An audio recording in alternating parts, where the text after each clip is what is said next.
Assalamualaikum warahmatullahi wabarakatuh. Kembali lagi dengan saya Cindy Safitri dengan NIM 20.01.01.0054, jurusan Ekonomi dan Bisnis, Prodi Manajemen. Baik, kali ini saya akan menjelaskan pembelajaran pengantar akuntansi, di mana pada transaksi toko bengkel Amanah Febri, yang mana pertanyaannya, buatlah soal beserta jawaban tentang jurnal umum dan laporan keuangan. Sebelum kita menuju pada transaksi yang pertama, kita harus mengenal dulu apa itu jurnal umum. Jurnal umum dapat diartikan sebagai buku harian yang digunakan untuk mencatat transaksi-transaksi keuangan secara sistematis dan kronologis. Dengan menuliskan nama perkiraan di debit dan di kredit, berikut jumlahnya serta keterangannya. Baik, kita mulai pada transaksi yang pertama. Nomor 1. Pada tanggal 1 Februari 2019, Febri memulai usaha bengkel mobil Amanah. Febri menaruh uang ke perusahaan sebesar 15 juta. Selanjutnya, bengkel tersebut melakukan transaksi.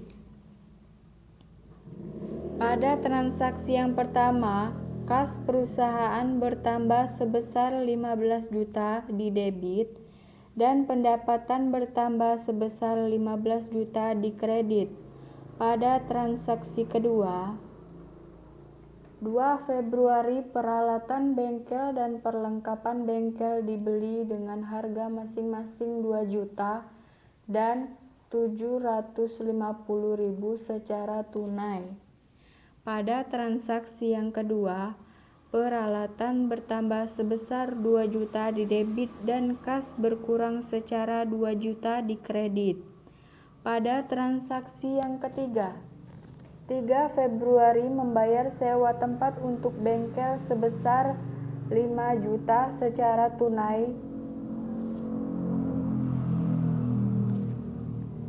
Bayar sewa secara tunai bertambah sebanyak 5 juta di debit dan kas berkurang sebanyak 5 juta di kredit. Transaksi yang keempat, 4 Februari membeli peralatan secara hutang pada toko Jaya sebesar 2 juta.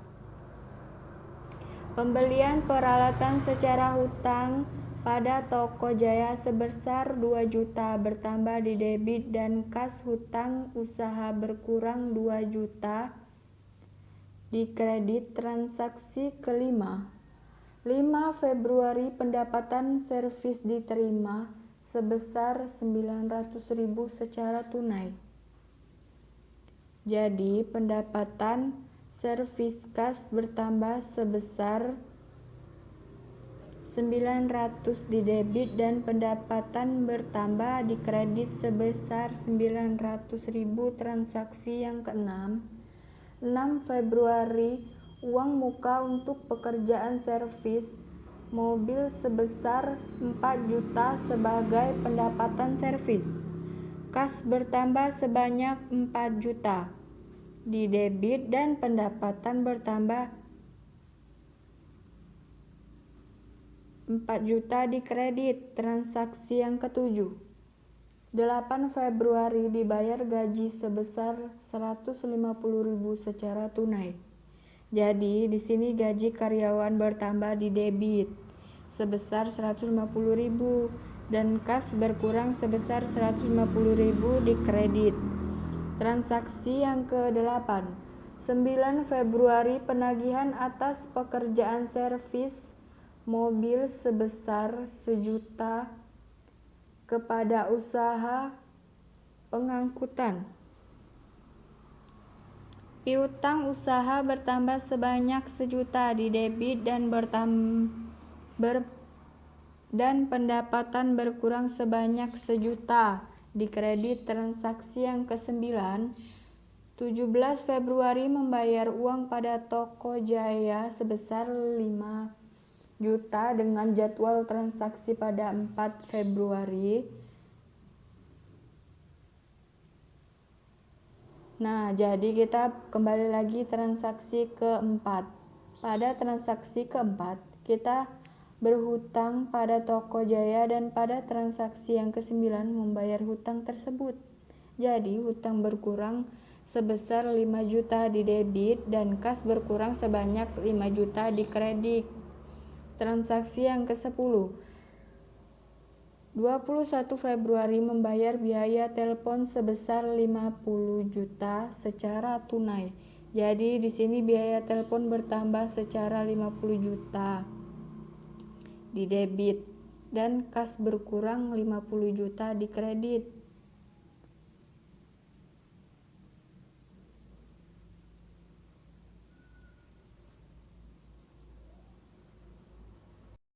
Setelah kita tulis semua di sini di debit dan di kredit, langkah selanjutnya kita akan menjumlahkan hasil dari debit dan kreditnya dan ditemukan hasil 29.350.000 untuk di debit dan kreditnya juga sama 29.350.000. Jadi hasil dari jurnal umum balance ya. Selanjutnya, saya akan menjelaskan buku besar setelah dari transaksi tadi diinput ke jurnal umum dan hasilnya balance. Selanjutnya, memindahkan atau memposting dari jurnal umum ke buku besar.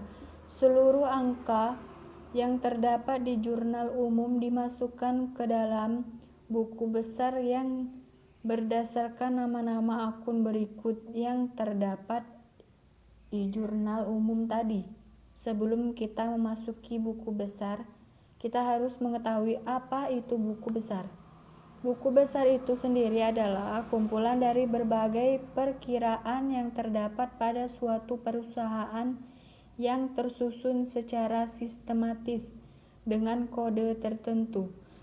Jadi intinya buku besar kita cukup memindahkan dari jurnal umum ke buku besar atau memposting keseluruhan. Baiklah, saya akan memberikan contoh bagaimana cara memposting ke buku besar. Contohnya kita ambil dari kas yang terdapat di jurnal umum ialah 15 juta rupiah. Dan kita catat di buku besar sebagai modal awalnya 15 juta. Kita letakkan di debit dan bagaimana untuk selanjutnya? Kita lihat dari jurnal umum dan keterangan. Akun-akun kita dapat memindahkan dan sesuaikan dengan nama-nama akun pada jurnal umum tadi. Misalnya, akun di kredit pas di saldo debitnya berkurang dan sebaliknya di debit dan di kredit bertambah. Kita contohkan lagi pada modal awal terdapat di debit dan 15 juta kita letakkan di saldo juga di debit yang transaksi kedua. Peralatan bengkel di jurnal umum terdapat di kredit dan letakkan di kredit, maka 2 juta dikurang 15 juta adalah 13 juta. Setelah kita pindahkan keseluruhannya dari jurnal umum ke buku besar tadi dan kita sudah menemukan hasilnya ditambah dan dikurang tadi hasil, akhirnya kita tambah keseluruhan di debit mendapatkan hasil 9.950.000 rupiah setelah kita hitung 9 akun yang sudah